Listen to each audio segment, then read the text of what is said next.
who's Welcome to the Megyn Kelly Show, your home for open, honest, and provocative conversations.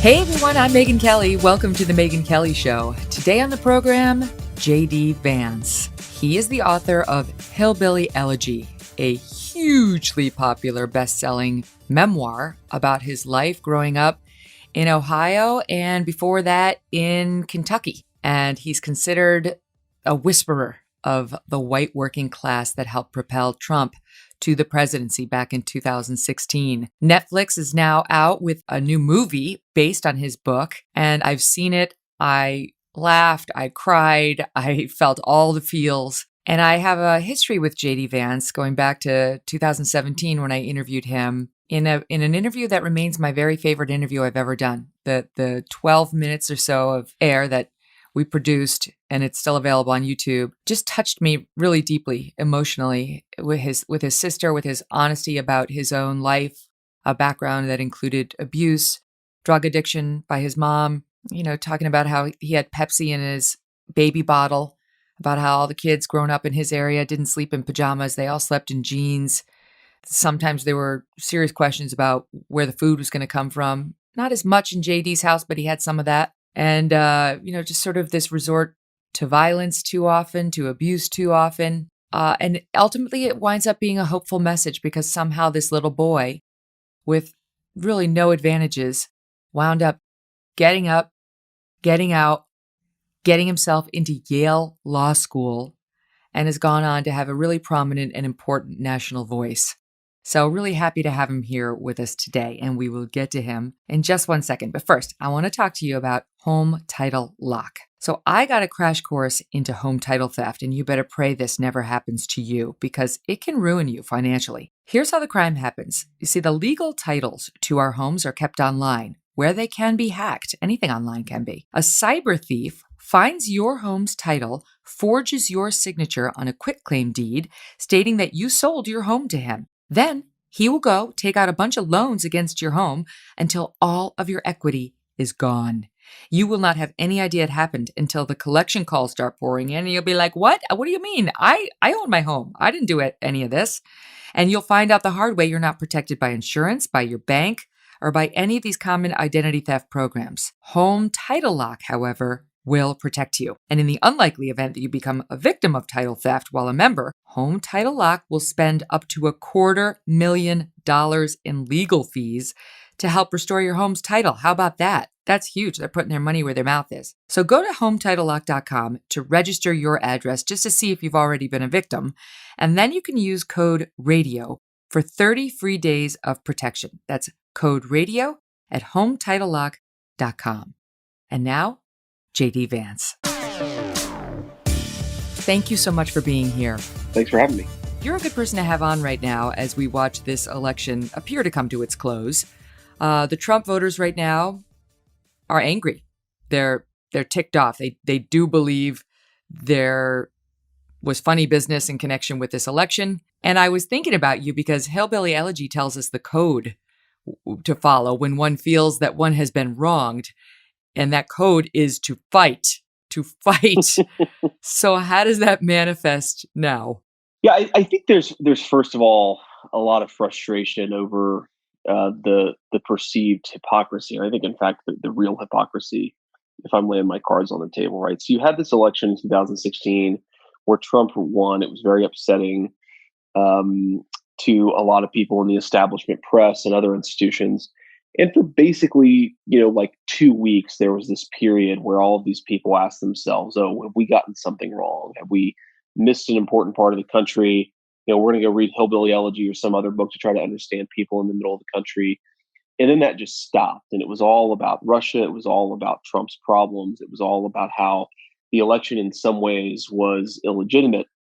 And I think there's just this real frustration that for 4 years we've had this constant sense and messaging from certain quarters that the Trump presidency is illegitimate. And, we're 3 weeks after the election and there are these legal challenges working their way through the courts. And people are just preoccupied with Trump needs to accept the legitimacy of the election. So I think that hypocrisy, the fact that nobody accepted his election and his supporters are supposed to accept the election so quickly after it's done, I think just causes some real frustration. Now, I don't Hmm. think. I mean, you look at the last 3 weeks. You've had a lot of court filings. You've had a lot of peaceful protests. You've had a lot of people complaining on social media. But I really don't see any reason to think that this is going to become violent or chaotic. I think people certainly feel that they need to fight and they need to see this through to the end. I think they're supportive of the president continuing the litigation.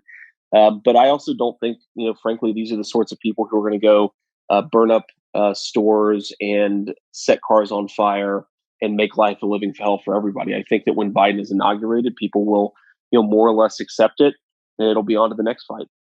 Yeah, exactly. The fight can take many forms. It doesn't have to be looting. It can be opposing Biden's policies and making sure that they don't get forgotten again, that the working class stays in the forefront of one's mind, which wasn't the case during the Obama years. I mean, I think as we've been told so many times by, these sort of elite media types that Trump supporters are all they're Neanderthals, they're Nazis, they're Yep. racist, they're awful. It's no one actually stops to pay attention to what Trump did for these guys in the Rust Belt. What's happened to the Rust Belt? Why did he win 4 years ago, Pennsylvania and Michigan and Wisconsin? There was, as you point out, a period where people wanted to take a hard look at that. And then they didn't. Then they just decided to dismiss everybody as awful, as just bigoted for voting for the guy. And I just wonder whether these folks are, in a uniting mood right now, as we're being told we must unite around Biden's agenda. No, I don't think they are. I don't think the country is in a uniting mood. And frankly, this idea that we're all just going to come together over the new Biden presidency is it's a little bit of a joke. I think certainly people will let their political passions subside a little bit. Election seasons are always a little bit exhausting for people who are engaged in politics and pay attention. But no, I don't think people are just going to let bygones be bygones because to your point, the two consistent threads that have come from the mainstream press since Trump's election in 2016 have been, one, that the election was stolen in some way. Russians hacked the election. If you look at public polls, a pretty large share of Democratic voters think that Russia actually like hacked into voting machines and changed the tabulation. And so, there's been this sort of this sense of illegitimacy focused around the Russia issue, but it's other issues too. But the second, and I think in some ways, frankly, the more pernicious instinct that's existed in our politics is, to your point, turn the Trump voter into this evil, malignant force in American politics. And I'm 36 years old now, and I can't think of any period where the winner or the loser in a presidential election has spent the next 4 years obsessing about the character defects of the other side of the country, right? This idea is like, oh, we lost these people. We're going to try to appeal to them, maybe even in a fake way. Maybe we're going to lie to them, but we're at least going to try to pretend that we care about their votes. That's how it works in a democratic society. That just didn't happen at all over the last 4 years. There's just been this idea that these people are Neanderthals or deplorables or racist. And I, obviously sort of coming from this community, Megan, a sort of, white working class community with a lot of Trump voters, I really, really am bothered by this. And one of the threads that came out was this idea that Trump voters are animated by an extraordinary amount of racial resentment. And to dive into the details just a little bit, the way that's usually measured is you call people up and you ask them, what do you feel about this issue? What do you feel about that issue? And there are two really interesting things about these academic studies that identify Trump voters as overly racist. The first is that they're basically just asking people to discuss race issues in the parlance of modern woke politics, right? So if you talk about racial issues as a modern, college educated urban millennial, then you get low on the racial resentment score. And if you talk about race issues in a way that most non-college educated people are going to talk about them, even if you are not yourself racist, just the fact that you don't have the same sort of verbal rules that you're following, they're going to get you tagged as high on the racial resentment score, which allows people to dismiss you. And related to that, one of the things you pretty consistently find is that if you look at white voters and you give them, or white working class voters, you give them a high score on this racial resentment index, You know who else gets really high on the racial resentment index? Black voters and Latino voters as well. And so there's been this sort of ignorance that there's just like a basic disconnect in how American elites and the rest of the country talk about racial politics questions. And Trump voters, I think, have been made out to be the villain because they don't use the sort of modern woke dialogue. And I just think that's, one, it's unfair. Two, obviously, people are going to feel put upon if you just call them racist because, being called a racist can get you fired. It's sort of, one of the marks of not being welcome in polite society. And then the third piece of it is just that it's created a society where we're not actually trying to listen to or understand where these folks are coming from. There's just, again, no even pretense that we're going to try to understand these voters' concerns, make their lives better, make an appeal to them. And I think that's just very dangerous. And you can't expect to run an election like that and then just have these folks come back to the table willing to unify with the people who were calling them racist just a few months ago. Absolutely. It's and as you look at sort of how the election has shaken out thus far, Trump improved his margins largely with Hispanic voters, a little with Black voters. I mean, what do you think those folks are trying to say to the people who are telling everyone you have to speak about race and ethnicity in the way we want, otherwise you're bad, and you have to hate Trump, otherwise you're bad? The narrative got turned on its head in when we actually saw voting results. Yeah, I think this is a really important question, and so much is represented in the language and the rhetoric. I just think that there's this obsession among professional class Americans to talk about these issues in a particular way, and if you don't, you're a bad person. And the perfect representation of this is this phrase Latinx or Latinx, which is Oh, supposed to be a non-gendered way of talking instead of saying Latino. It's a non-gendered way of talking about that ethnic group. And one of the things you find with public polling is that the people who never use that word are actual Latinos, and the people who use that word all the time are white Americans with professional degrees. And so again, there's just this weird class divergence in how you discuss these issues. And I just think of it as like this ultimate example of elitism because you're basically telling Latinos, I know a number of Latinos, a lot of them are very proud of the language, whether it's their first language or their second language, Spanish. You're telling them that the language of their home, the language of their families, is somehow discriminatory, and that you, the white person with a law degree from Harvard or Yale, you know how to modify their language in a way that's going to make them more politically correct and more hmm. acceptable in polite society. And I don't think it's surprising at all that a lot of folks looked at that. A lot of listeners looked at that and said, not for me, no thank you. And they went for Trump in pretty surprising numbers. And it's, I think that people who've looked at the exit polls on this stuff have actually underappreciated how powerful the Latino shift to Donald Trump was. Exit polls are always very unpredictable. But there are counties along the Rio Grande River Valley that are like 95% Hispanic, where Trump didn't just win more than he won he didn't just win more than he won in 2016. He actually won a majority of the overall vote. So we're talking about a pretty dramatic shift to the president and to the Republican Party, which I think if Republicans can hold on to it would be great. But I think Democrats really should wake up to the fact that the way in which the professionally educated leadership class of the Democratic Party just discusses these issues comes across as condescending and frankly just a little bit weird. Like, I mean, how many times, Megan, have you listened to these people talk, whether it's about racial politics or economic issues or gender and sexuality, and just thought to yourself, like, who are these weirdos and where did they learn how to talk like Totally. that? I think that's a big problem. Totally. Well, I can relate to the Latinx thing as a woman because I was told by TED Talks that we need to say women, like, I don't even know how you pronounce it, but it's WOMXN, Wimxkin. Or if I don't say that when speaking about my gender, I'm a bigot. I'm a transphobe. Well, screw you, TED Talks. Women, women, women. WOMEN. There, I said it, and I'm going to continue to say. I don't need TED Talks to tell me how to spell my gender in some new way to be inclusive. And it is annoying, and it's actually motivational. I can see it turning a Latina or Latino into a Trump voter because they don't want to be white splained too, right? By my neighbors here on the Upper West Side. And then, what we get is a situation where 4 years ago we had Hillary Clinton calling them all deplorable, and then Trump won, and people said, "Oh, we better not do that. That was bad. She shouldn't have said that. That alienated people." And instead of actually taking their own advice, we got 4 years of Democrats and media amping it up. They've gone from deplorables to Nazis. And we have a little soundbite, JD, that we put together, including, I think it kicks off with Christiane Amanpour, who just 2 weeks ago, 10 days ago, doubled down on this. She was ultimately forced to apologize, though her remarks sat out there uncorrected for a week. But take a listen.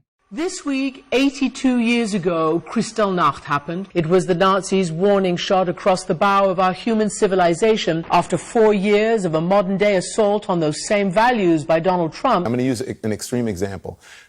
Think about Hitler. So many stunning parallels to what Hitler was doing. In describing Hitler's psychological profile, and this only pertains to Adolf Hitler, there is so much that is resonant of the Third Reich in this administration. Many tendencies like Adolf Hitler. Does this look like Germany in 1932? But we're getting close. And this only pertains to Adolf Hitler and pertains to nobody else. 90% of what he says, I'm like, this guy gets it. If you've read anything about the rise of the Third Reich and Adolf Hitler, you will see the parallels. Donald Trump is a true psychopath. He's like Hitler or Stalin. That sounds a lot like a certain leader that killed members of my family and about 6 million other Jews. Oh, my God. That was put together by the Washington Free Beacon. But it really brings it home. They're not going to stop. As they're telling us that we're healed and we're unified, there's been no accounting for any of that. And in fact, there won't be, because that is what they think. That's what they think of Trump's voters, 74 million people, and especially the white working class, who will never be forgiven for putting him in office to begin with. They were supposed to be Democrats. They turned on their party. Yeah, I mean, first of all, you owe me for having forced me to listen to that. I mean, it really drives home that there is a core component of the leadership of the country, the leadership of the Democratic Party, that really isn't interested in unity and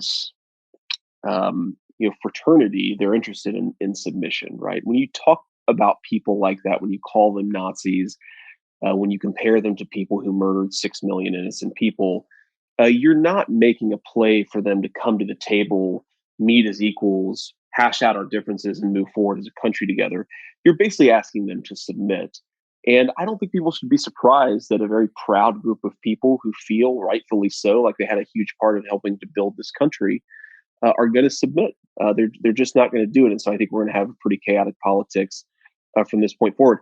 The other thing I just want to say, reacting to that video, is, I'm not a history expert, but I understand the Kristallnacht was pretty violent. Obviously, the Holocaust was like the most violent thing imaginable. 100,000 Trump voters gathered in D.C. a couple of weeks ago to protest, and the violence was primarily from like left-wing paramilitary groups against them. They maintained an incredibly peaceful presence despite a very heated topic and a very heated time in our country. So I just, the comparison and the treatment of these guys is like these violent criminals, violent thugs. It's just bizarre, because they're actually just not, right? They're angry, they're frustrated, and there are a lot of people who are expressing their views, but they're not doing it violently. And that's just often completely missed when people compare these folks to, violent extremists of the past. I go back to the end of Obama's second term. And I was talking with folks close to the White House about sitting down with him, because even then, this is before Trump had even secured the nomination on the Republican side, Obama was regretting not having paid more attention to this group of voters. He's smart, and he understood they were unhappy, and his policies had not helped them. And this could be a growing force in American politics. And I think he had genuine regret over not considering them and their needs more. And certainly they had the final say in the election of Donald Trump. But I wonder what's going to happen now, because there's a reason, of course, these folks voted for Trump. And a lot of the white working class still voted for Trump. Most of them still voted for Trump this time around. His share of white white men went down a little, but Yeah. they still were on Team Trump, even though he lost those states more because of suburban voters and seniors. And looks like it was largely related to the pandemic and the way Trump talks for those voters. But looking back at what Trump did, one of the reasons he was elected was he promised he was going to roll back a lot of these regulations Obama had put in place, that he was going to be for the working class. And, Obama wanted environmental regulations over any sort of industrial revival. Trump was exactly the opposite. He tried to reduce, well, he did reduce corporate taxes. He tried to encourage the return of production to the United States, where he would try to shame any company that was going to take its plant overseas. He went after China and their unfair trade practices. He did reach new trade agreements with Canada, with Mexico, with South Korea, all trying to favor more domestic production, not to mention tariffs he put in place to help industry here. And we had a boom in oil and gas production. This is all stuff that this group of voters loved. But now you've got not just any Democrat, but Obama's number 2, Joe Biden, in there. And I just wonder what you think the sense is right now amongst those voters in terms of what's about to come their way. Yeah, I mean, just as a preliminary point, I do think that one of the lessons for Republicans, there are obviously a lot of lessons for Democrats. We'll talk about it. One of the lessons for Republicans from 2020 is that they maybe took the white working class for advantage a little bit. I think that you should have expected that group, frankly, to go even more strongly for Trump than they did in 2016. There was a little bit, to your point, of a stagnation, not really a reversal, but certainly a stagnation. And I think that my read on this is that where Trump governed as a populist, where he really hammered China, the trade issue, the immigration issue, is where he was most popular. And when he governed as a traditional Republican, I do think that he probably led to some stagnation in that voting bloc. And so I think that's one of the lessons to take away from this. Because he did ultimately cut a deal with China. I mean, he did ultimately cut a deal, which they may not have been happy about. Yeah, he cut a deal with China, and it's funny that the tax plan, which there were a lot of things I liked about and some things I didn't like about it. I think to the extent that was really focused on bringing capital and investment back to the country and cutting middle class taxes, it was really good for him. And to the extent that it looked like something that Mitt Romney would have done, it frankly wasn't that popular. And so there was this really interesting push and pull between the Trump instinct within the White House and the more establishment instinct within the White House, which is of course something that a lot of other folks can talk to better than I can. But I think on the Biden question, what would worry me, and what I think a lot of folks are concerned about, is sort of a reversal on the China issue. So I think the China issue is probably the most substantial of Trump's wins as a president. I think he totally changed the conversation on China. And if you think about the environmental issue as related to the China issue, so we think of environmental issues like, okay, fuel standards, reducing emissions here at home. But the way in which our environmental policy can be most destructive is actually on industrial power questions. Because if the Chinese are allowed to pollute as much as they can, then they can build and make things and manufacture things much more cheaply than we can. And so if you're going soft on China, which I think, frankly, Biden's Secretary of State looks like a soft on China guy, while at the same time putting America under stricter environmental regulations than the Chinese, then what you could have is a real stagnation in American manufacturing output, which of course is sort of what you need to actually build a thriving working and middle class in the country. You have to have a viable manufacturing sector. I think that's the lesson of Germany. It's the lesson of Switzerland. It's certainly the lesson of the United States in the last 20 or 30 years. And so there is this fear that a lot of the wage growth that you saw over the last 4 years is going to get reversed in this preoccupation with, instead of building a viable manufacturing sector for the middle class, with this idea that you can just transition the existing middle class to the jobs of the future.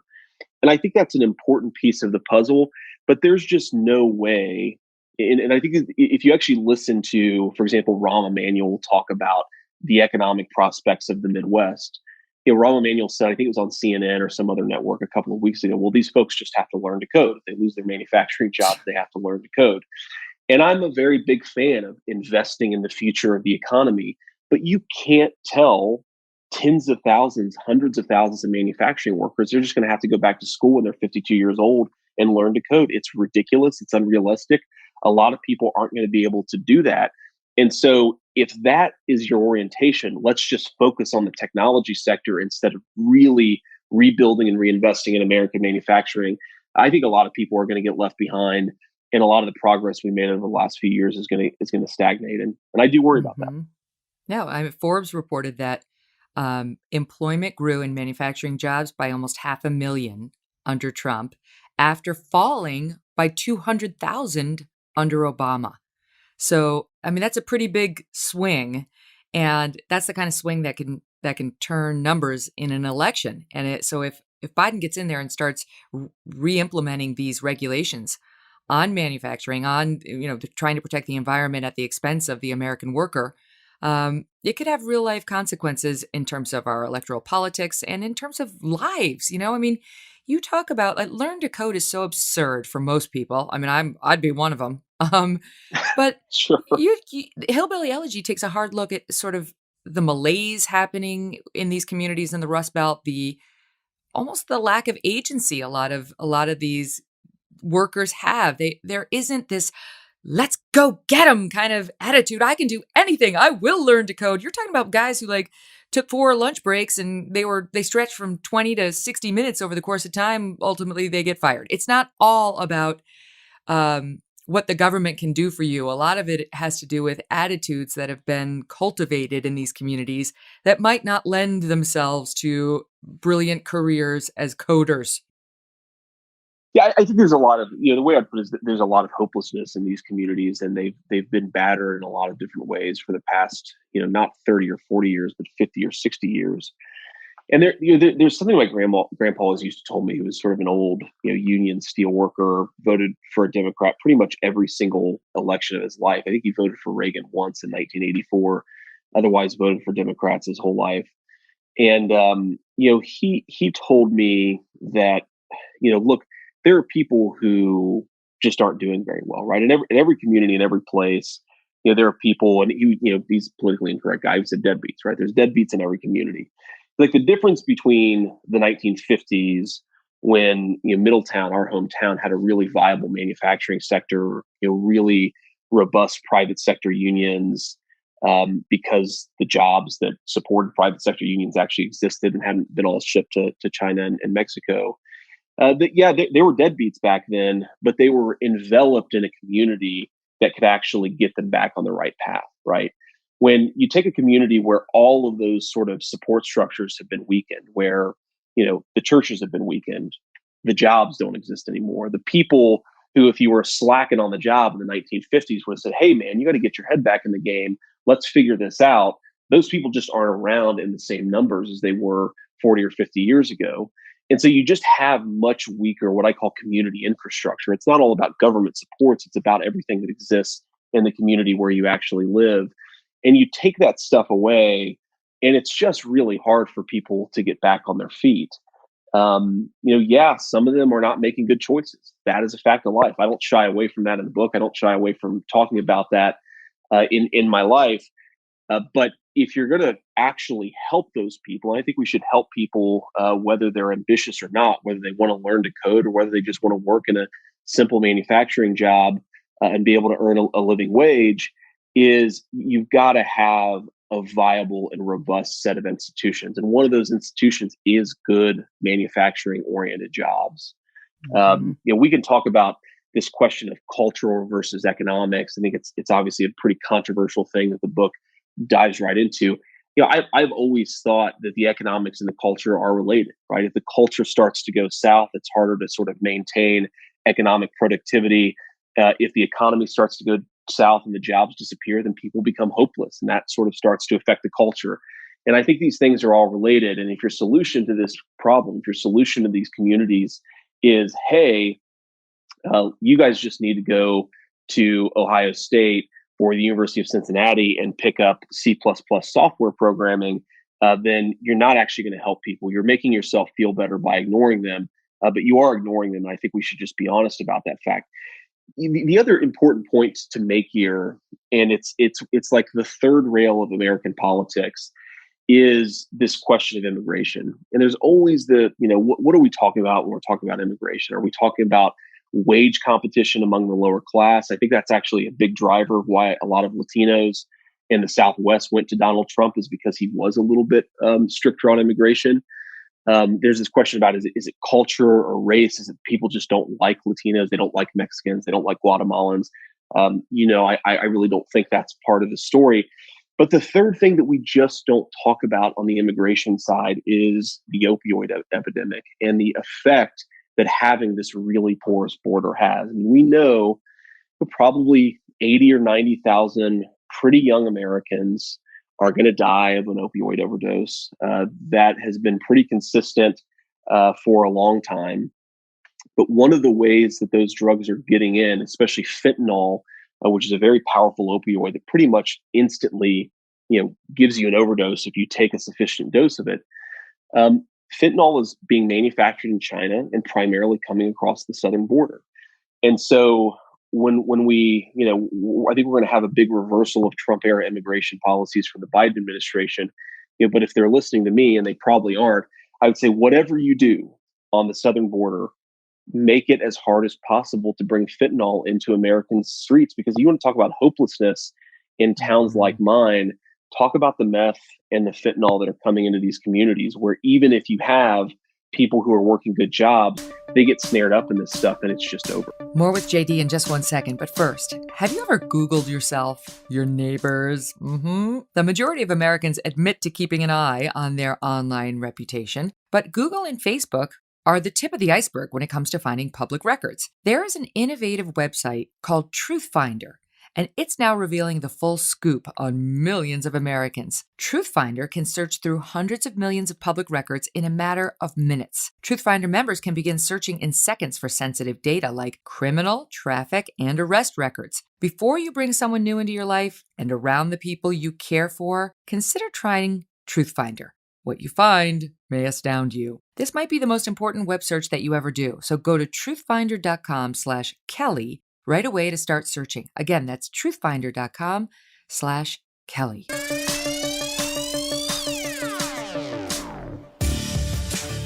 You talk about culture versus economics and the effect on a community, and the absurdity of the learn to code message to these coal miners, let's say. Think about if they turned around, if Trump's administration turned around to Black America in Chicago, and where you talk about blight, right? And said, learn to code. Yep. The outrage that we would get in that message. Yes, we do have to talk about agency and willingness to get off the couch and fix your own life, for sure. That's a massive piece of it. But we also have to be realistic about what the economics look like and what's really realistic and expecting of these people. And I just think if you can't do it with the Black community, you can't do it with the white community. And what we're really talking about is people who are lower socioeconomic status and how to lift them up. And you got to look at both of these things. What's their attitude and what's potentially available to them? Yeah, there's a sociologist who's actually a very liberal guy, and I've gotten to know him a little bit. And I cited him a few times in the book. His name's William Julius Wilson. And, very much a guy on the left, but just incredibly thoughtful about these problems. And, he's been, I think, pretty influential in how I think about this interplay between culture and economics. Because you're right. You've got to take people who are sitting on the couch doing nothing, and you got to get them off the couch. You got to get them into good jobs, hopefully able to support families, able to raise those families in stability and comfort. And then, you create a virtuous cycle from generation to generation, instead of the vicious cycle that we sometimes have in families that are struggling with joblessness and addiction and so forth. But one of the things that's going to motivate people to get off the couch, of course, is the existence of a good job, right? That's an important piece of it, but it's not the only piece. Another thing that's going to motivate people to get off the couch is when their neighbors and friends are also getting off the couch, right? When you're in a community where there just isn't a lot going on, where a lot of people are doing drugs. A lot of people aren't finding good jobs, even the guys who want to go and work and find good jobs. It creates this sort of mentality where why try, right? I call it, learned helplessness. Hopelessness is a good way to think about it. But if you want to actually improve people's lives, you can't just say, well, here's some money, right? Here's a check from the government, spend it well, or here's a good job, go and apply. But you've got to create the community infrastructure that makes it people feel like it's possible. And if they try, something good is actually going to come from it.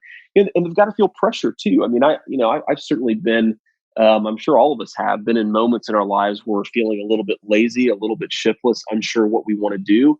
One of the things that helps break you out of that pattern is somebody in your life saying, "Hey, do something else here, right? Go.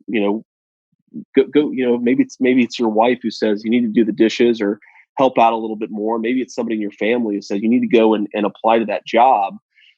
Those things matter. But like I think about my own life and all of these little influences that helped get me on the right path. You take those influences away, and it's just me trying to figure this stuff out on my own. And I think things just don't go as well for me, right? If Mamaw wasn't telling me you need to go get off your ass and apply for that job and work hard, if I didn't have my sister and my aunt and my mom saying, if you want to have a good job, you may need to go get an education. If I didn't have people in the Marine Corps saying, here's what you need to do, here's how you need to apply for financial aid, here's how you need to sort of structure your life so you can actually succeed in school. All of these weird little community influences are what I think the building blocks of success ultimately are.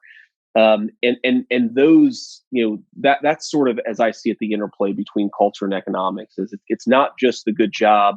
It's also the full spade of community actors that make it seem both possible and available to you to actually get off that couch and go do something. And that's that's what's ultimately missing when you've got people who are really, really left behind and really don't see a path forward. I also think that's the thing that's missing the most is people in their lives who can actually help them. Right. It's back to the old, if you can see it, you can be it. It's very helpful to see role models around you who have done it. But I also think this is one of the problems with identity politics, because the messaging from people who are obsessed with their gender, their skin color, their sexuality is the reason you can't do it is because of these immutable characteristics. Like you can't. The American dream's not possible for you because the system won't allow it, and it completely takes away a person's agency. And they do openly crap on the American dream. It's not possible for you. America itself is not what people say it is. And this anti-American sentiment cropping up, I think, is another thing that motivates a lot of voters. But they're basically challenging the notion that anyone, no matter their circumstances, can achieve success in this country. One of the things that I think is so beautiful about your book, your story, and the reason why many on the left hate it, is that you're an example of it being possible, even under really tough circumstances, even for a kid who has almost no advantages other than a grandma and grandpa who really loved him and decided to give him a little tough love. Yeah, I mean, the thing I always ask people when they talk about the structural and systemic factors that make it hard or impossible for people to achieve is, let's say you're absolutely right. Let's just say, for the sake of argument, that you're absolutely right. What good is that message when directed at a kid who's struggling and trying to figure out how to make their way, right? So I'm not one of these people who says that that sort of poor folks don't have any disadvantages. Like, I can't possibly look at my grandma's life and my grandma's upbringing and say, she had the same set of opportunities as someone who was born in an upper class background in the 1940s in New York City. I think, frankly, she also had a lot of advantages, right? She had, I think, a lot of important cultural training that she wouldn't have gotten, but obviously her life was hard. I don't know anybody who would look at my life and say, JD had it easy relative to a kid born of privilege. But so what in some ways? Is the takeaway from that to tell a kid like me when I was 12 years old, your life is unfair, the deck is stacked against you, there's nothing you can ultimately do? So, why isn't the message that I take from that ultimately, well, I should just give up then, right? If the deck is stacked against me, if there's no hope, then I shouldn't even try. And there's just this weird strain of thought in American life right now where you can't hold two thoughts in your head at the same time.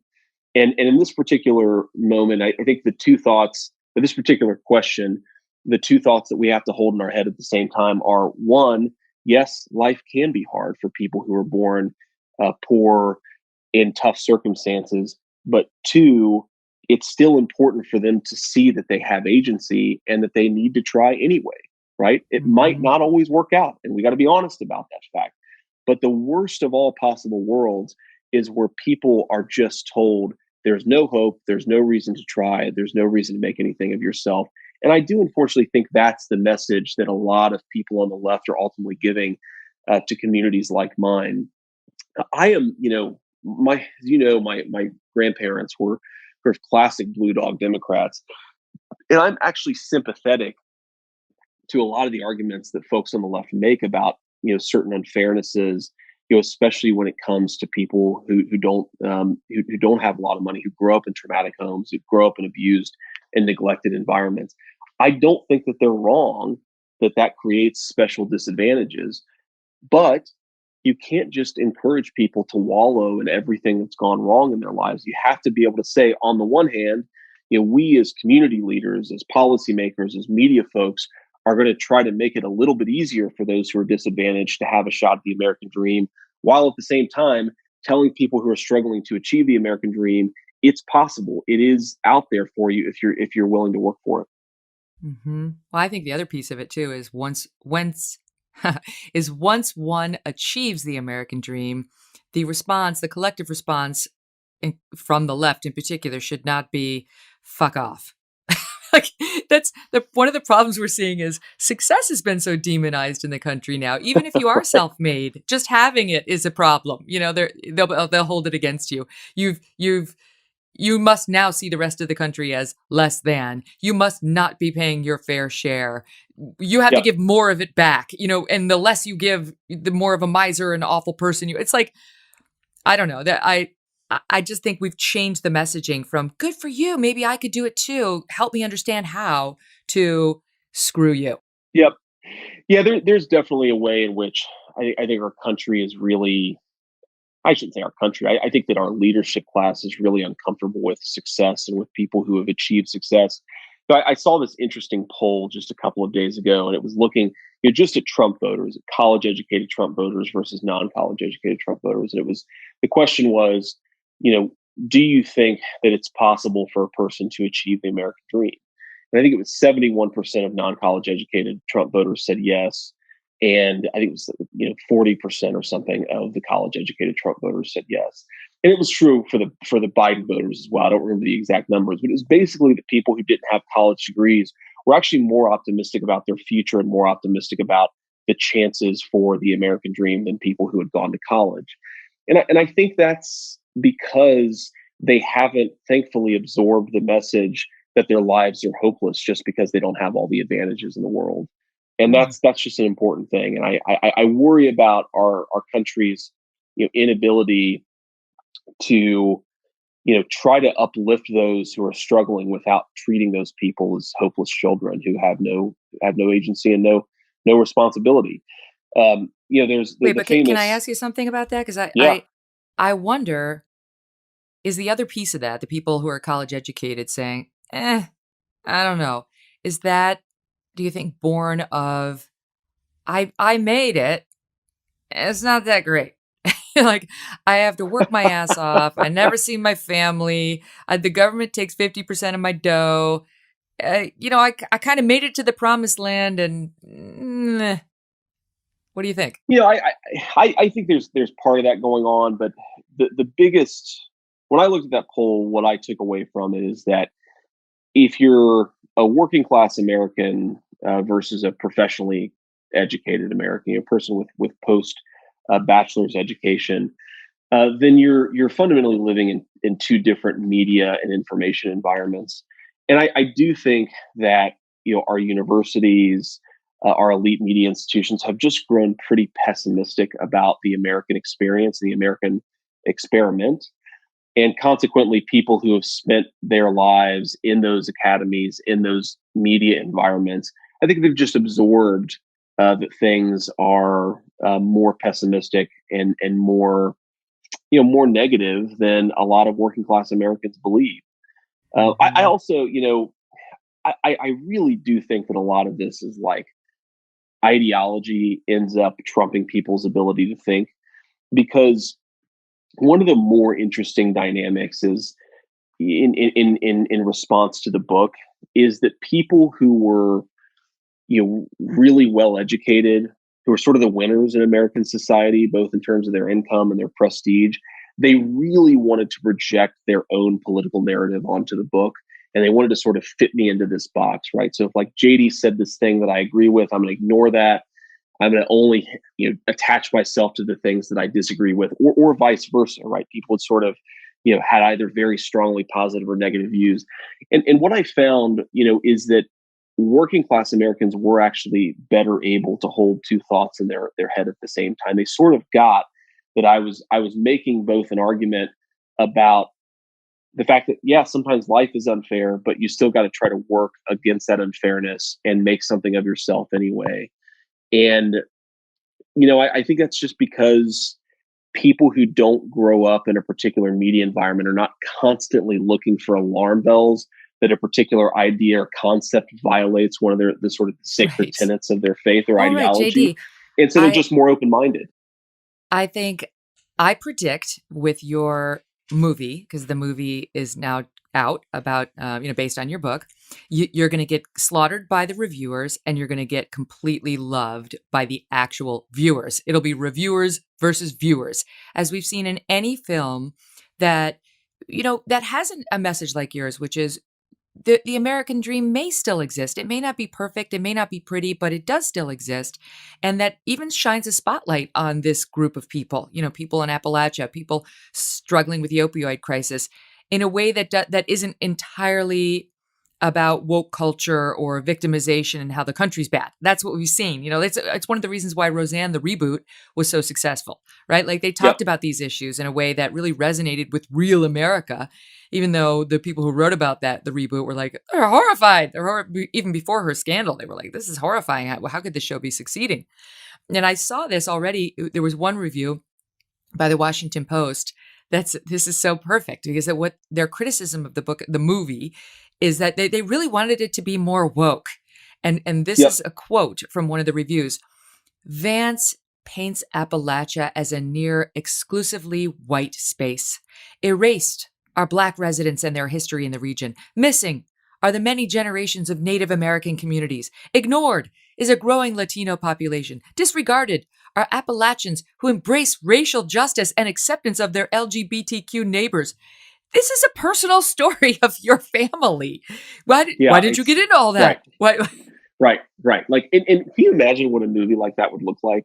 Where you're trying to tell the story of a family, but you have to actually talk about every other conceivable group, majority, minority, what have you, and present them on the screen so that it satisfies this sort of woke obsession.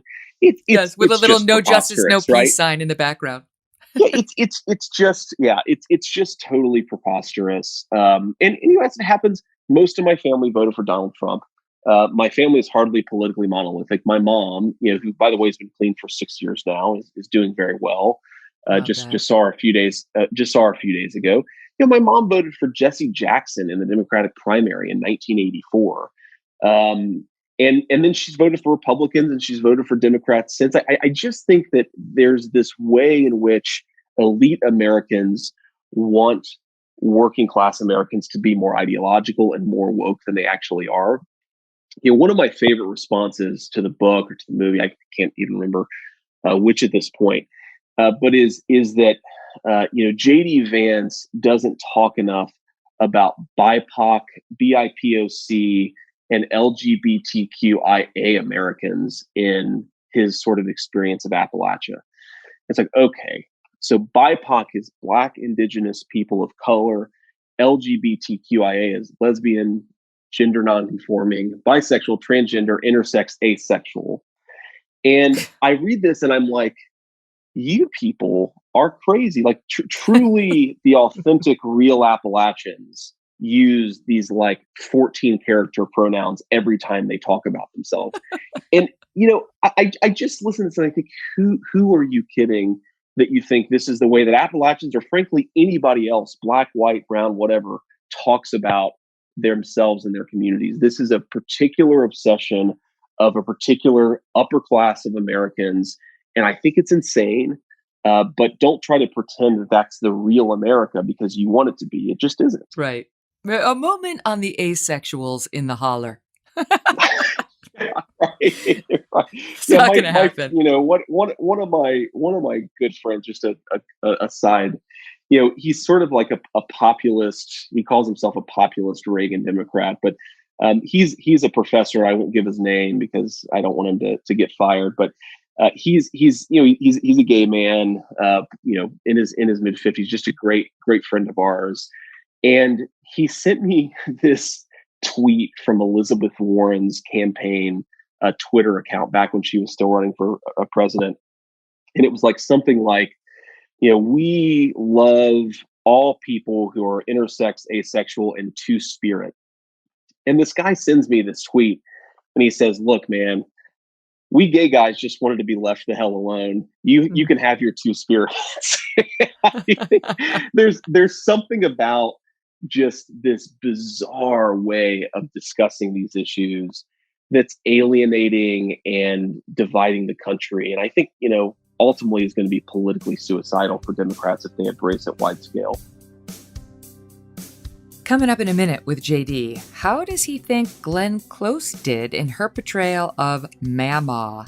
And what real-life item of Mama's was Glenn Close wearing for her portrayal of the role? And also, we're going to ask him what his mom, Beverly, has to say about the film. But before we get to that, want to bring you a feature we call Sound Up, which involves sound bites making the news or people in the news saying stupid, usually things. Today, we've got one stupid and one smart. And the first is from Governor Cuomo of New York, who has been honored with an international Emmy. These are the awards you get for outstanding work on television. An international Emmy for his performance during the COVID quarantine. They are celebrating how he did with his daily press briefings. And it's insane because not only has New York been crushed by COVID and that we have the highest death toll, which no one's blaming that in particular on Governor Cuomo. But what pals like mine, Janice Dean, are trying to call attention to is the fact that he issued an order during the COVID crisis mandating that the nursing homes in New York State take any COVID positive patients. They were not allowed to turn them away. And of course, inside the nursing homes are the most vulnerable population. And 6,000 plus COVID positive patients were placed in New York nursing homes, and more than 6,000 died. And it's directly as a result. I mean, you can see that they put the virus in these homes, and then thousands of people died. And the number is actually much greater than 6,000 because many had to be moved out of the nursing homes, sent to hospitals, and they died there. And as Janice has been pointing out, they're not counting the hospital deaths when they tally up the number of seniors from nursing homes who died. So this is a terrible thing. And even JD has said she wouldn't be trying to blame anybody for any of this. If Cuomo would just take some responsibility for it, if he would apologize, if he would explain what the thinking was, but he won't. He's blamed the nursing homes, the nurses, God, Mother Nature, the old people themselves. Old people, they die, he said. He's been so callous and crass about it. So for him to be given an award is pretty outrageous. And it just speaks to how silent the press has been on his failures that a group like this would even think it would be okay to honor him in this way. So we're going to play for you first Governor Cuomo and then Janice on Fox and Friends reacting. Listen. What an honor and pleasant surprise during these hard times. I thank the International Academy and Bruce Paisner for this incredible award. Thank you to all the members of the Academy. Your work has brought smiles and hope and relief for so many people during these difficult days. I wish I could say that my daily COVID presentations were well choreographed, scripted, rehearsed, or reflected any of the talents that you advance. They didn't. They offered only one thing: authentic truth and stability. But sometimes that's enough. Every time we see this governor celebrating himself on television, it's just a reminder of the people that we lost, partly because of his leadership. So, Janice, this was a statement from the Academy. They said the governor's 101 daily briefings worked so well because he effectively created television shows with characters, plot lines, and stories of success and failure. What's your reaction?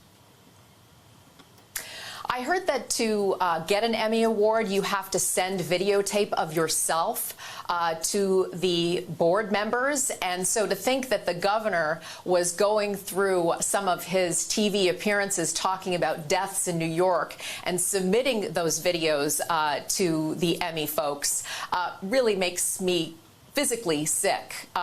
He could start his award-winning speech by saying, "I'm really sorry for your loss." That's something we have never heard from this governor at any of his meetings or his PowerPoint presentations. Well said, Janice. I mean, she made the point, while this guy's going to be taking home his Emmy, Janice and these other 6,000 families are taking home urns and caskets.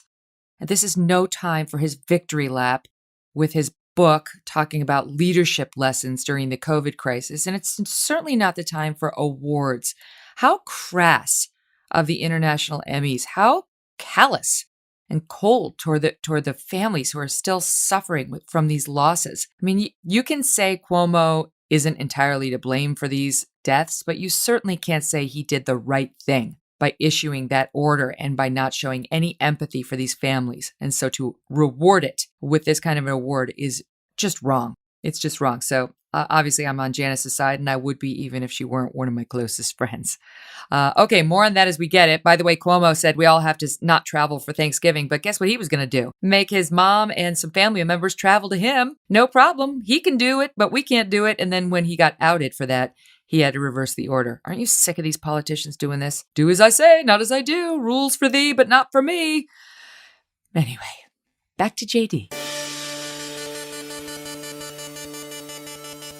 Just so the audience knows, Hillbilly Elegy, you wrote it sort of on the side. You were in law school, and Amy Chua, Tiger Mom, she wrote the book about, what's the name of her book? That's The Battle Cry of the Tiger Mother?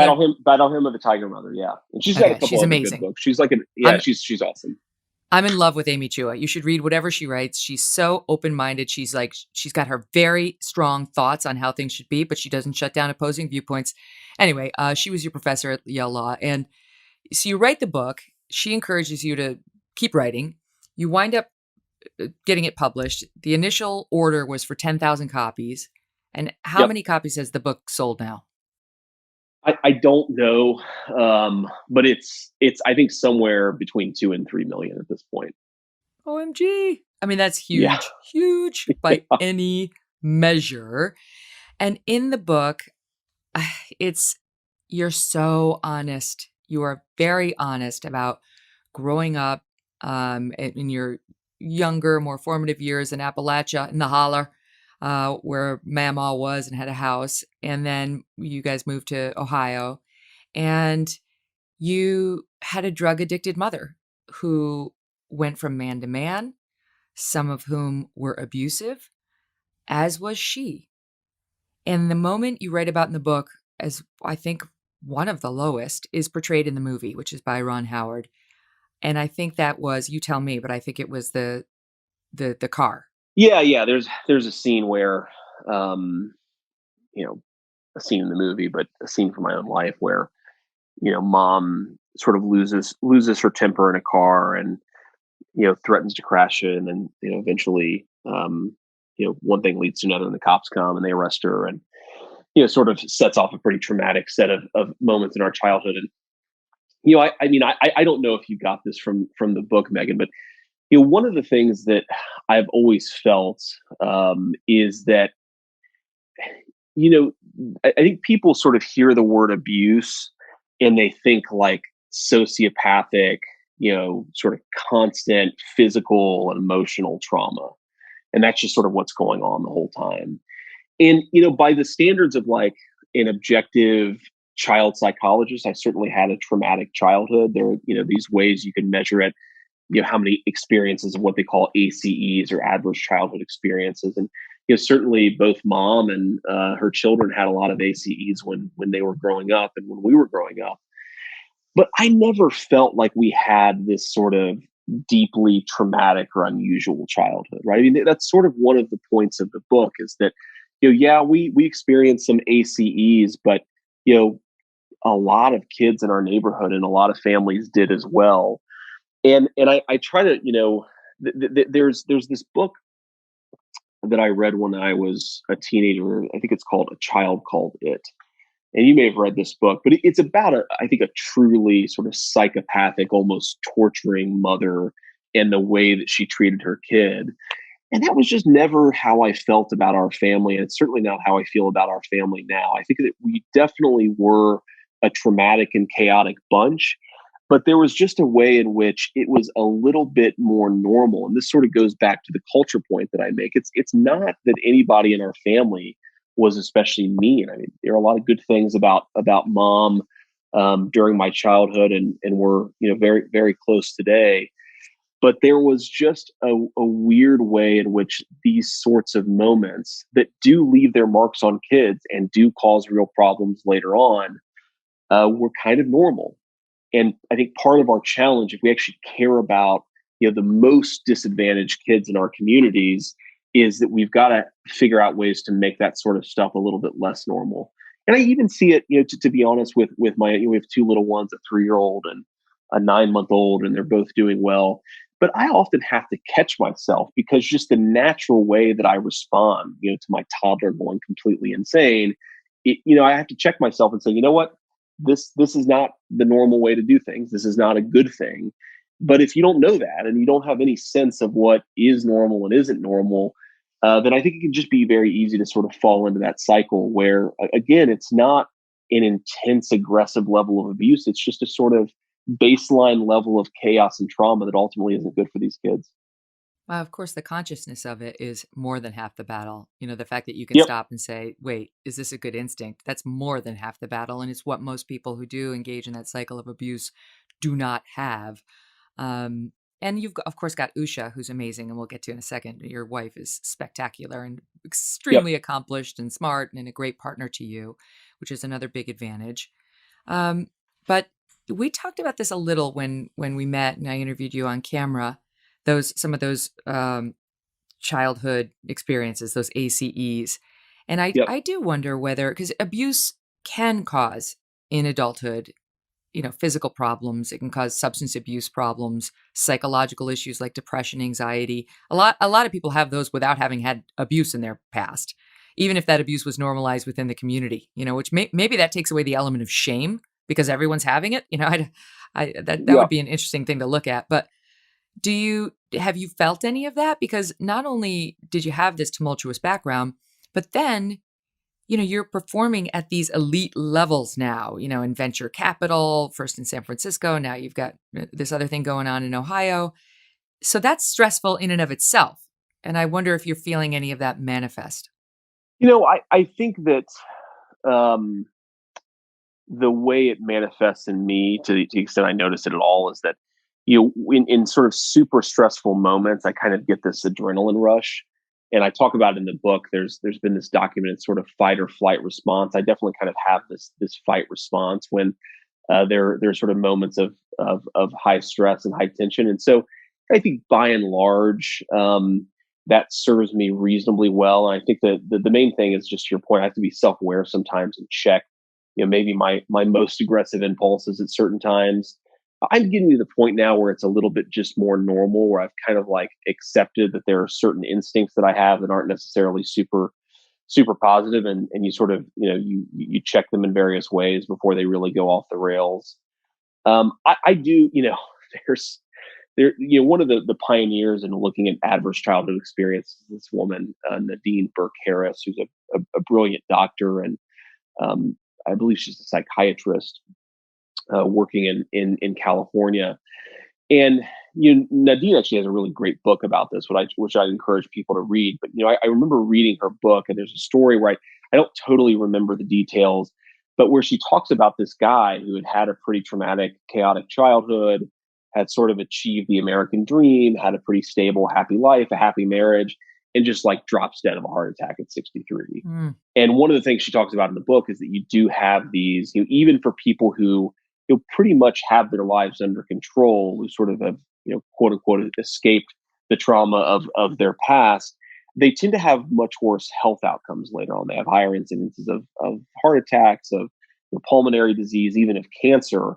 And so there's this weird, unexplained link between having a chaotic childhood and having these negative physical health moments later on.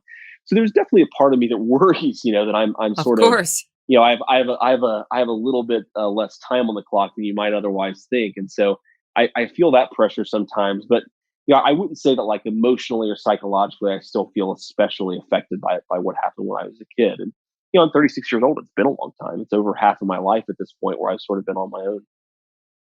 Well, there was also a study out of UCLA that showed the presence of a loving parental figure can provide protection to an abused child. And Yep. I don't know if I want to use the word rescue, but at least it provides a barrier to some of those negative effects. And you had that. You had that in Mama, your maternal grandmother, who is the star of your book, the star of your life, the star of this movie, played by Glenn Close in the movie spectacularly. I mean, you knew Mama, but I'm just saying Glenn transformed herself in a compelling way. And I thought, I was completely enthralled by the performance. First of all, let's just start with Glenn, and then we'll get to the real character. How did you think Glenn Close did? I thought she did great. Yeah, we visited the set a few times. They filmed in a little bit in Middletown and mostly in Macon, Georgia, and surrounding areas. And I took my aunt, my mom, and my uncle and Usha down to Macon for a couple of days. It really was just sort of a family reunion kind of thing where we all got to hang out together, and it was a fun time. But the first time that my aunt, my mom, and my uncle saw Glenn Close in her full makeup and costume, really was one of the more emotional moments of my life. I mean, my uncle was not an emotional man, but was speechless. My aunt was sort of kind of like physically see her breath being taken away, and couldn't really speak just because of how emotional she was. And it's bizarre how much she looked like her and how much she acted like her. I think she did a great job. It's impossible, of course, in a 2-hour movie to capture the personality that was Mamaw. She really was just this larger than life figure. But there were these little things that I can't believe that Glenn got right that she did, right? So Mamaw always, she held her cigarette in a particular way. And when you see it, you know it, and it's hard to describe. And she asked all of us, like, how did Mamaw hold her cigarette? We tried to explain it to her, but she somehow sort of translated our confused ramblings about it into something that was very good. And Mamaw had this twitch that she did with her mouth when she would get really annoyed at something, and Glenn got that right. And there were just all these little things about her personality that even though you can't capture it all in a 2-hour movie, these sort of little things just made such a big impact on us. And you talked about the movie reviews earlier. I just have to say one more thing about this. The most, typically don't let this stuff get to me, but one movie review called Glenn Close's portrayal a caricature, called Mamaw a caricature. And that really pissed me off because that's what Mamaw looked like, and that's how she acted. And the idea that she was a caricature, I think, is just pretty insulting because she was a big personality, and she was loud, and she laughed, with her whole body, and she loved to cuss. But she was just this incredibly loving and positive person for all of us. And she wasn't a caricature. She was just a real person who was a really, really big and positive influence for our whole family. Honestly, you can't pay attention to those. I do think some of these reviewers, this Hollywood reviewers, or even worse, news reviewers, but Hollywood reviewers can be the meanest, soulless, most soulless people in the business, and they get off on writing hurtful things about artistic products that don't line up with their own ideology for whatever reason. So please, I urge you to not pay any attention to that. And by the way, Yeah, if no, the audience, I mostly stay away from it. if they have any question about whether Glenn Close's portrayal is a caricature, they should just stay tuned for the credits where there's actual video of Mamaw, and you still think you're looking at Glenn Close. It's the same person. I mean, and by the way, is it true that Glenn actually wore Mamaw's glasses? She did. Yeah. Yeah. My aunt gave her Mamaw's glasses to use for the movie. And so those are actually Mamaw's glasses. I met that aunt. That's Aunt Lori. Yeah. Yeah. That's Aunt Wee. Yeah. That's right. Yeah. She's awesome. She's portrayed in the book, and I had the pleasure of meeting her and some of your family. So Mamaw is the star. She's somebody who, it said, a woman ain't fully dressed without a gun. And that's right. she was tough. And the book and the movie portray how she got after you. It wasn't all like, JD, you're wonderful. Not at all. She was like, get it together, and was tough on you when she needed to be. But you told me once before, she just got me. She just got me. And I know you wrote in the book, thinking about it now, how close you were to the abyss. It gives you the chills. And you wrote, I am one lucky son of a bitch. So how much of that had to do with Mamaw? Oh, I mean, most of it. A lot of other folks in my life, my sister, my aunt, mom, and, her own way were all just really, really important. But Mamaw was really, I think, the piece that held it all together.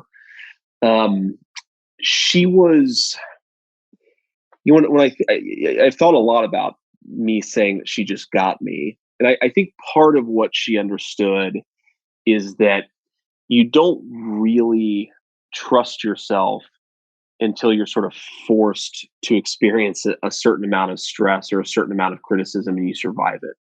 Right. And so what Mamaw, I think, tried to instill was a sense of resilience, that she could be a mean old hag. She could criticize me. She could tell me to get off my ass and do the dishes and help her. She could do all those things. And I didn't sort of buckle.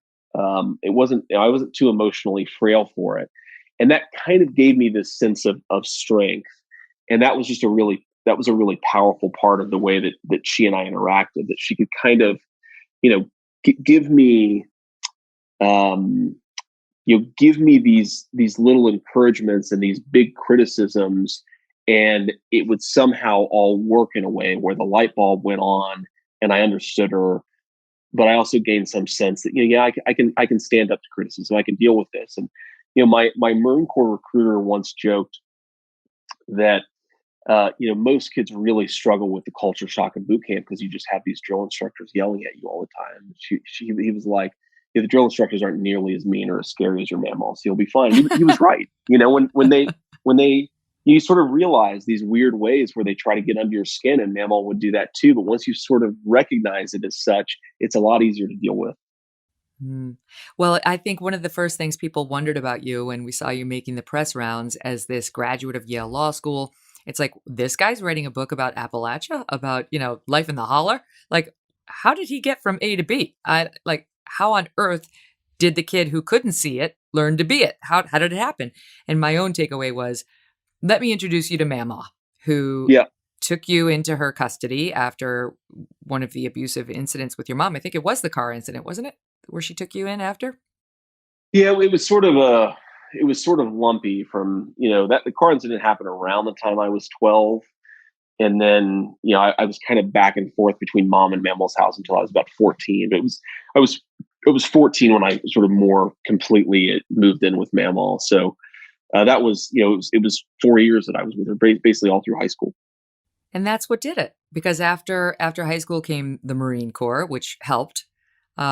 You completed a 4-year education in 2 years at Ohio State, and then came Yale Law. Can I ask you, how did you get into Yale Law? Did you have perfect grades at Ohio State? Do you think your unique background helped you? What was it that made you extraordinary? Because you have to be extraordinary to get in there. I think it was a combination of an unusual story. I was a veteran. There were only 4 veterans in my class. I had good grades at Ohio State. I had good test scores. It's a little bit of luck. I think, you part of applying to law school, or I guess really any school, is you have to figure out how to market yourself a little bit. And I think I just, tried to sort of tell a story of a kid from, in my essays of a kid raised by his grandparents from a non-conventional background who had good enough grades, and they let me in. But I don't know. I can't provide any more insight to that. I think a lot of it is luck, and what is probably the case is that if you get good enough grades and you have good enough scores, and you're not a totally terrible person, you can get into a pretty good school. And what determines whether you get into a pretty good school or a great school is a little bit of a chance. Mm-hmm. Let's talk about addiction, because Sure. that's another theme of the story, both on the page and on the screen. Your mother is now thankfully a recovering addict, but she's been an addict for a long, long time. And as somebody who's had this in my own family of origin, I thought the movie did a wonderful job of showing how explosive this can be on a family. That, how drugs, they kidnap your loved one.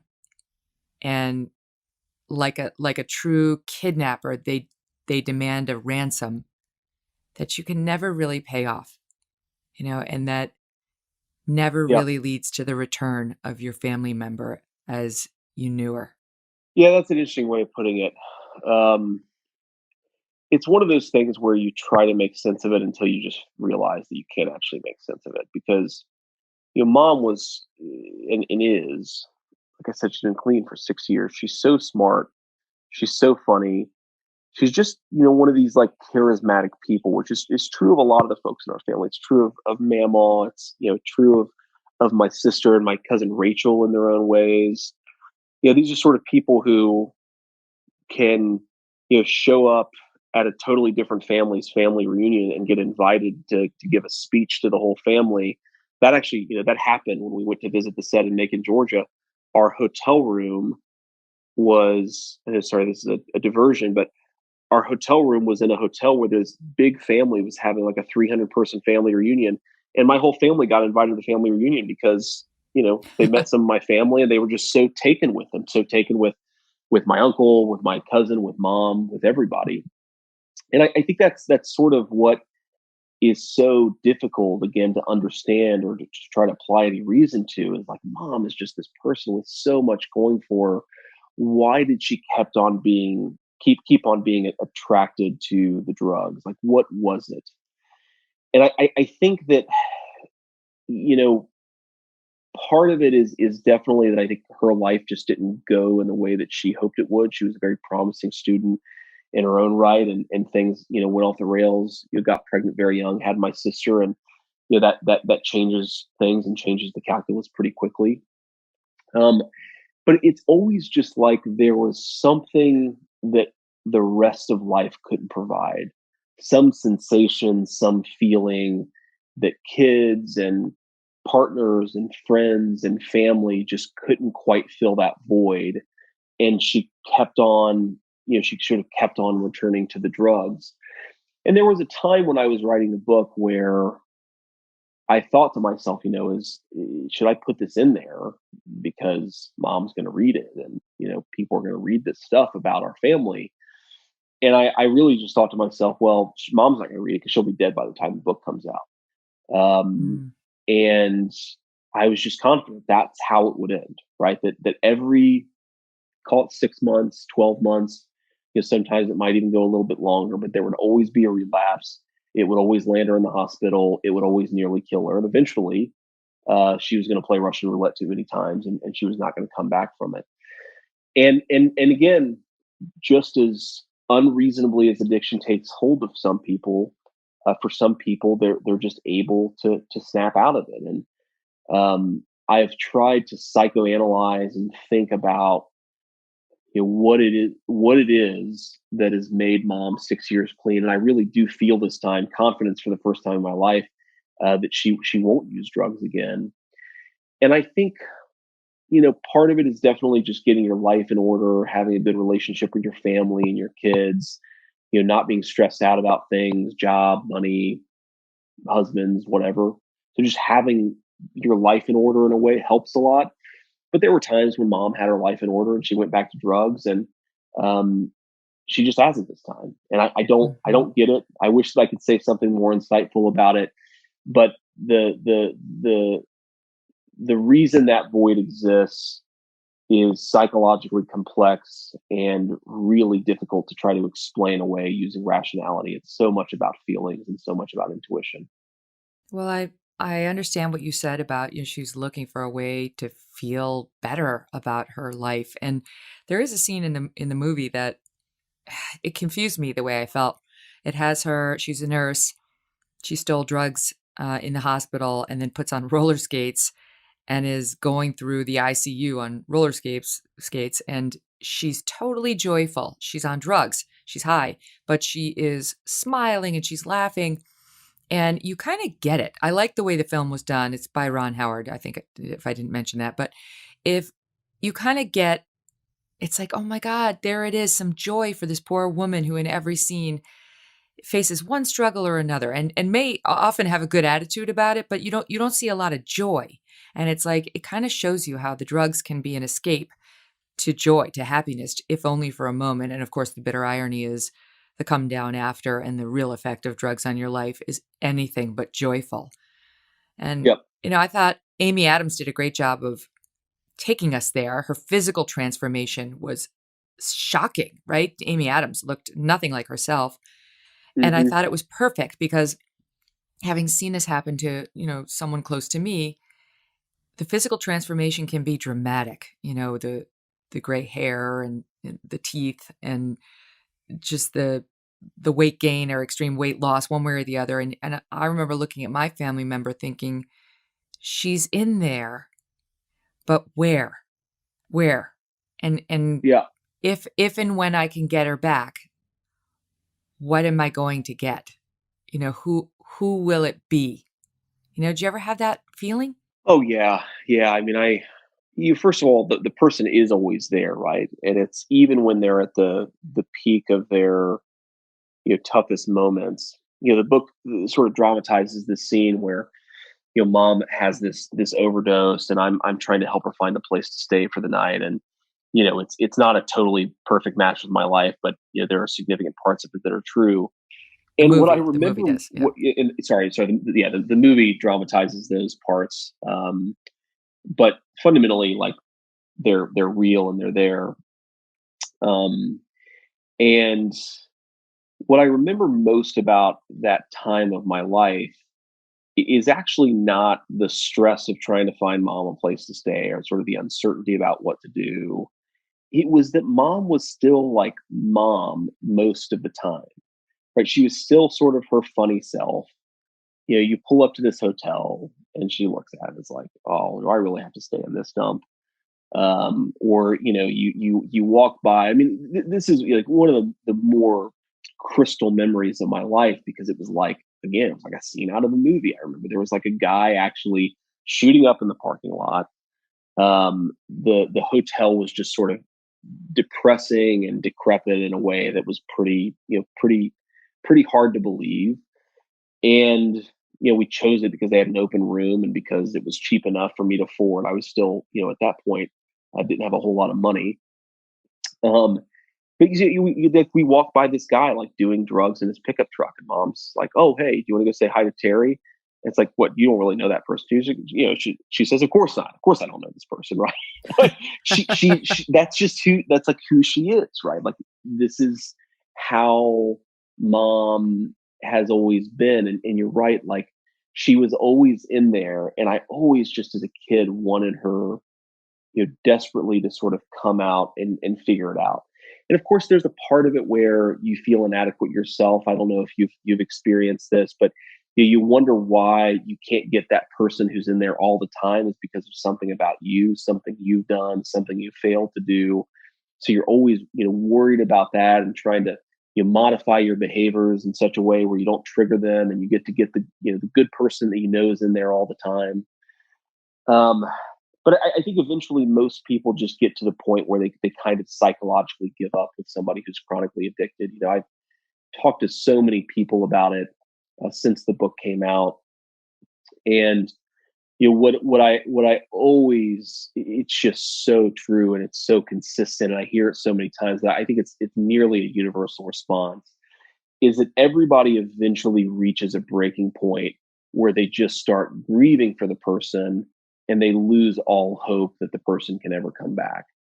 And that loss of hope, I think, is it's sort of a protective.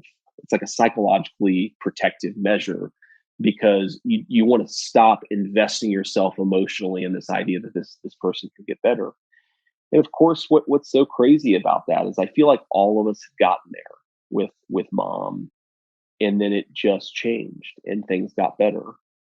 And again, it's one of those things where I truly, I'm a practicing Christian, and there is a part of me that wonders, is it just like an act of God? Is there just this moment where something supernatural happens? Because that's the only way I can even try to explain it in my mind. Is eventually a switch flipped that I'd never been able to flip before. I'd tried to flip it myself so many times before, and I hadn't. People ask me actually about mom being clean. Is, do you think the book helped? Right? Do you think that the book made mom more sober, or sort of at least opened up some lines of communication and got her on the right path? And I would love to say the answer is yes, but I don't think it is. Frankly, if I had known that when the book came out, mom would be, I think she was like 2.5 years sober at that point, I probably wouldn't have published it. Because if anything, I think it's probably made it harder for mom to stay on the straight and narrow. But to her credit, she has. Having all these stories out there about you, it hasn't been easy. And I admire mom for kind of taking it on the chin. There was actually a funeral for a family friend not too long after the book came out. And there were people posting about the book and whether, I was going to be there, or sort of other people in the family were going to be there, on Facebook. And I think mom got on Facebook and said basically, yeah, I'm the drug addict in the book and I'll be there. And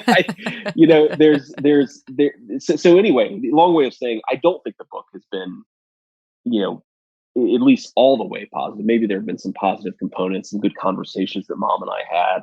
That's definitely true, but it's also just been very stressful. And so I don't think I can take any credit for it. I think if there's anything, that I could take even indirect credit for, it might be the grandkids. When our son Yoon was born, my sister's youngest kid was a teenager at that point. And I think that, having the relationship with her grandkids to work towards, and mom is just such a great grandma, and the kids love her. I think that was a really powerful thing, and it's helped her a lot. But at a certain level, I'm just trying to invent theories or explanations for a phenomenon that I can't really reasonably explain. Well, I know that Mama wasn't the greatest mom to your mom, but she was a great grandmother. And so while your mom may not have had the best role model as a mom, she certainly got a good role model in how to be a great grandma. And, you manifest that in the telling of both stories. I mean, I love that scene they put in the movie of you with your mom in the hotel, because I think when you're dealing with an addict, for most of the time, you as the family member go through this, if I could just,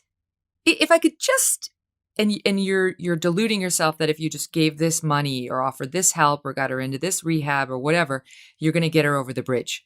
She's going to bridge back to sober and normal and, not addicted. And it takes years of doing that and failing for you to finally let go of, if I could just, and learn to just not walk away, but take care of yourself.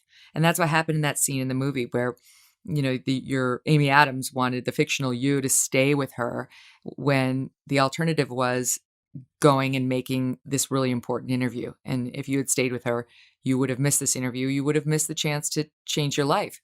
And you leave. You do it, which is an empowering moment in the film. Because I think most people dealing with addicts finally have to get to the point of letting go a bit. And ironically, it can help the addict. It can help them reach rock bottom. It can help them realize they have to help themselves, or what they're about to lose. That the family's not going to save them.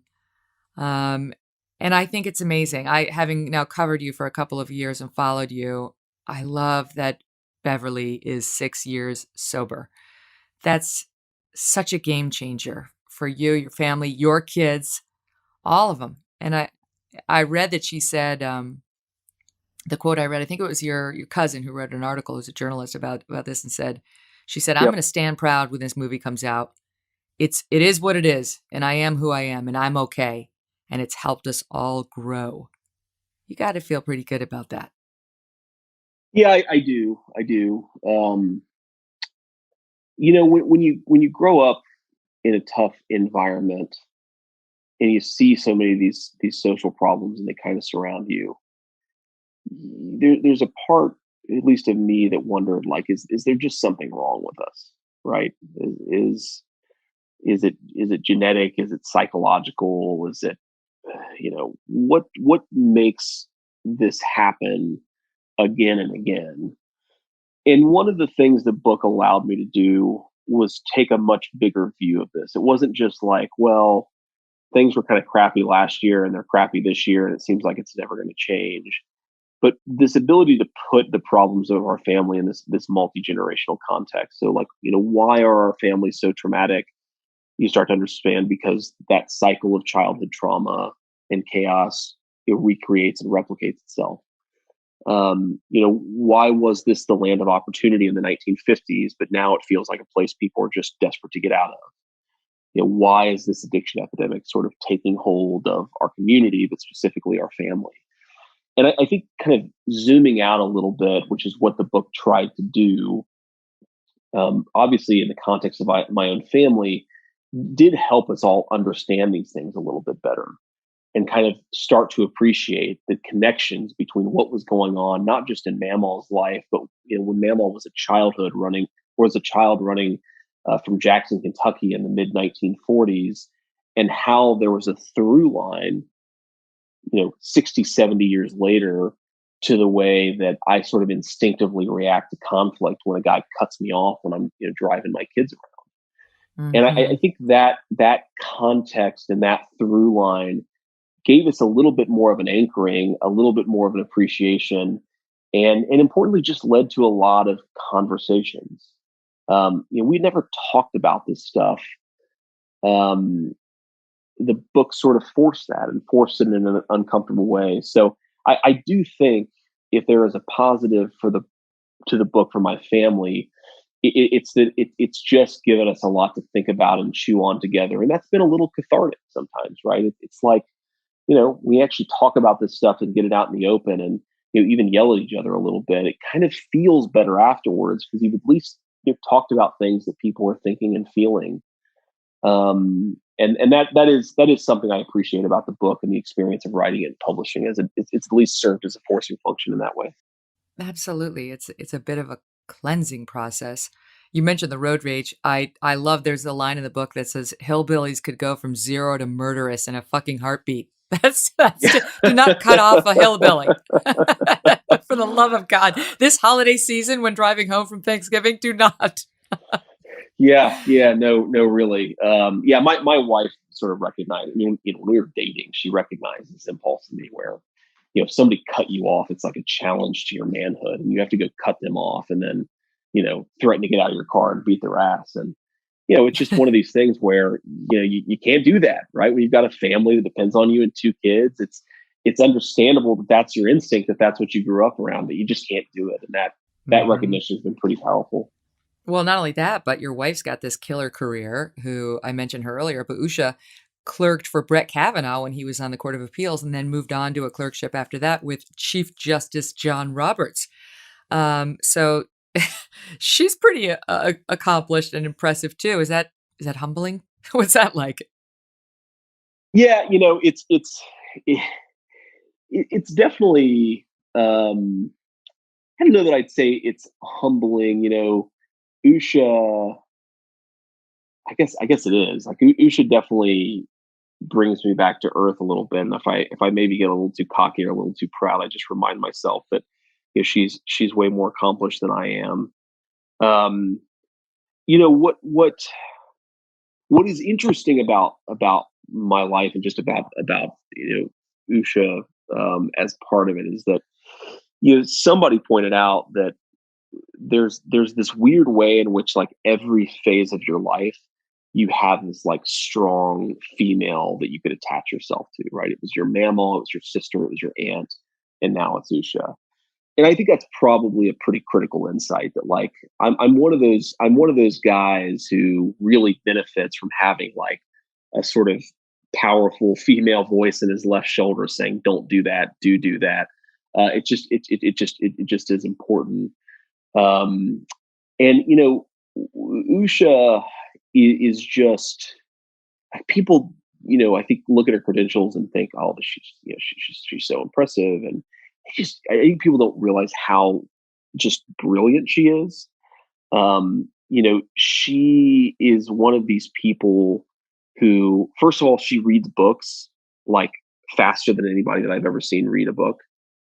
She can read like 1,000-page book in a few hours sitting and just absorb the information incredibly. And she's one of these people where Amy Chu actually once said this about Usha, and it's so true. It's like a perfect crystallization of how she thinks. That Usha can take an incredibly complex set of facts and information and details and just absorb them on first reading or on first hearing it. And then if you ask her about it, she can spit it out in a way that makes more sense coming out than it actually did going in, right? She can sort of like harmonize information faster than anybody that I've ever met. She must be terrifying to argue with. Oh my God, it's terrible. It's just terrible. And she uses, so much facts and logic, and I just constantly am like, no, facts and logic. You can't do that. I know. That is tough in a spouse, JD. I feel for you there. Yeah, it's very tough. Well, can I ask you about that? Because I am thinking about when I was thinking about you and your life, and I love that you're happily married. You've got your 2 boys now, and you moved back to Ohio, and you're doing venture capital for companies that are not in Silicon Valley, that are sort of outside and more flyover country. I like that. Of course, all the rest of us hope you run for office someday, which I know you told me last time. Maybe. We'll see. But what do we have to feel hopeful about, right? This is right around Thanksgiving. So what are we feeling good about when it comes to our country and ourselves? First of all, I'm one of these people who believes that to actually solve problems, you have to be pretty honest with yourself about what the problems are. That's sort of the first and most important step. And when I think about what I'm most optimistic at a national level, it's even if you're not happy that Biden was elected, or even if you are really, really frustrated as a lot of folks are. And to be clear, I didn't vote for Biden. I voted for Trump. I don't think that we're having the same dumb conversations about the problems that we were 30 years ago. There is a recognition, and like I know a lot of people don't like AOC, a lot of people don't like Bernie Sanders, a lot of people don't like Tucker Carlson, who's become a good friend of mine. But those people, I think, are at least circling around the fact that you do have real problems in this country, that you do have an opioid problem that's killing tens of thousands of people. You do have the decline of the American manufacturing sector in a way that's caused a lot of hopelessness and a lot of joblessness. You do have these multi-generational cycles of family poverty and trauma and abuse. I think there was this weird conceit that we had that things were just getting better indefinitely. It was the end of history, that if there was any real problem in America, we could solve it with a little redistribution from rich to poor. And I at least think that most people, frankly, both the left and the right, recognize that's not happening, and that we're actually making real progress in understanding the nature of the challenges. So I'm optimistic about the fact that we're just being honest with ourselves about the real problems that exist in the country, at least more so than we were a couple decades ago. I'm optimistic that we just went through, in some ways, a very traumatic moment of American history, a really tough election, a pandemic, killed a lot of people, the economic fallout from the pandemic and some of our response to it that has caused a lot of misery. But we're still basically here, right? People are still getting together with their families mostly. I know some people, are being cautious, and I understand that. But they're still finding ways to be together, to talk to one another. Children are still, I think of them as it's trite, but it's the most important thing. Children are still being born and raised, and we have a next generation of Americans that's coming online, and I think that's just, it's hard not to be optimistic about that.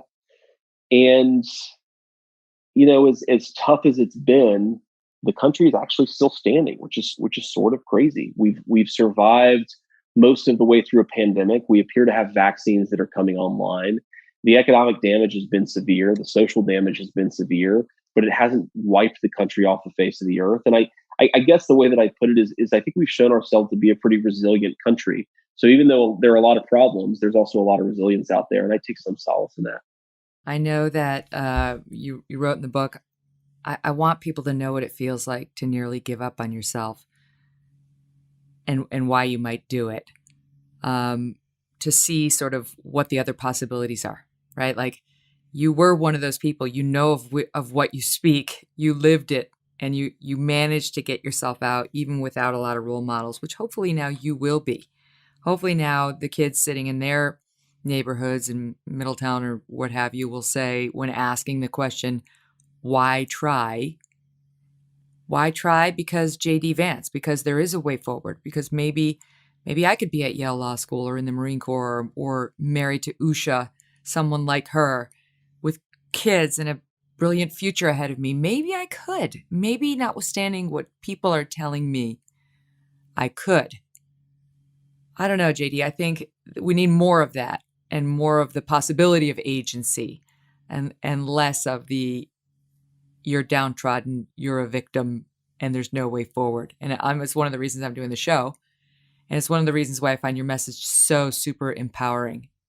Last question. Do I hear you offering this from the bully pulpit one day? You were a little down on the possibility. You were down on politicians, and I know you've been scolded for being too down on that because you don't want to discourage good people from going into running for office. But realistically, because I don't want you on the couch. I don't want you to, retreat to that instinct just in case Usha's too busy with her law job to get you off of there, right? Like, are you going to get out there? Because we need people like you. Well, I think I'll continue to talk a lot about stuff that matters and try to be involved in the policy conversation on the right.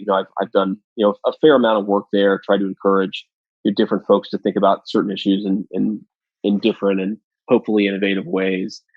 I mean, to be honest, the thing about politics, and I'll be very direct, is I'm feeling a little selfish right now. And what I mean is that, I woke up this morning, Usha was up late last night. And so I had both the boys this morning by myself. We made breakfast together. We played together. You and the toddler told me a lot of goofy, ridiculous jokes. And I'm just not quite ready to give up on that yet. And I think that, there is a reason that people call politics sacrifice.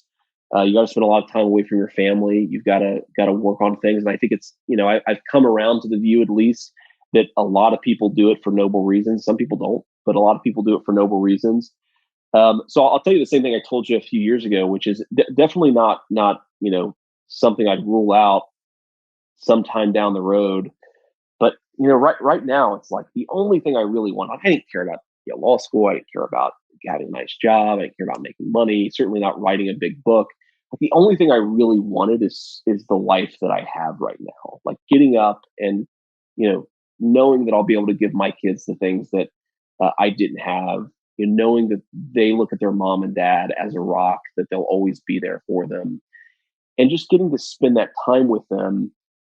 Spending time with mom, who's been sober for 6 years, having, my sister and my aunt build a relationship with my kids.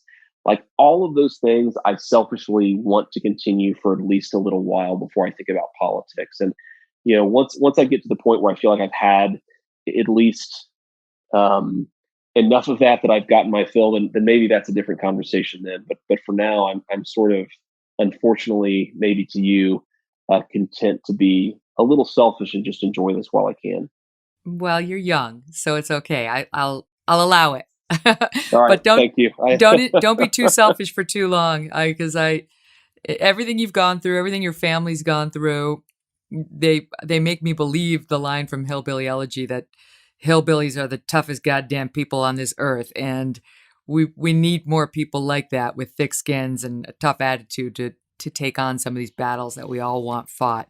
Listen, do me a favor, send my love to your family, Aunt Wee, Lindsay, who I met and loved, and just know that, as always, I'm rooting for you. Thanks, Megyn. I appreciate it. Today's episode was brought to you in part by Truthfinder. Start your search today. To learn more, go to www.truthfinder.com/Kelly. Want to tell you that as we head into this Thanksgiving holiday, I'm thankful for a lot of things. Very, very thankful for my family, all of whom are doing well and healthy. That's a blessing, especially my mom, who she's getting up there in the years, and she's great, and I'm going to be seeing her, and I'm just so grateful. I miss her. I haven't seen my mom in over a year, in almost a year and a half now. I'm gonna see her. I'm not gonna be in New York, and I can't wait to put my arms around her and give her a big hug. And I'm also thankful for all of you. I'm thankful for the folks who are subscribing to this podcast and listening and helping to make us consistently at the top of the podcast charts, even though we're just a little baby podcast. We're in our infancy, but we're crushing it thanks to you guys. And I know there's a lot of choices out there. You don't have to be downloading and subscribing, but you are. And it's wonderful to see. I love that we're having these experiences together and we're learning together. So thank you for that. And if you haven't already done that, then go ahead now. Now's a good time to subscribe and download and rate 5 stars and review. And before we go, I want to tell you that next up on the pod on Friday will be Shelby Steele and his son Eli Steele, who have just come out with a new movie called What Killed Michael Brown.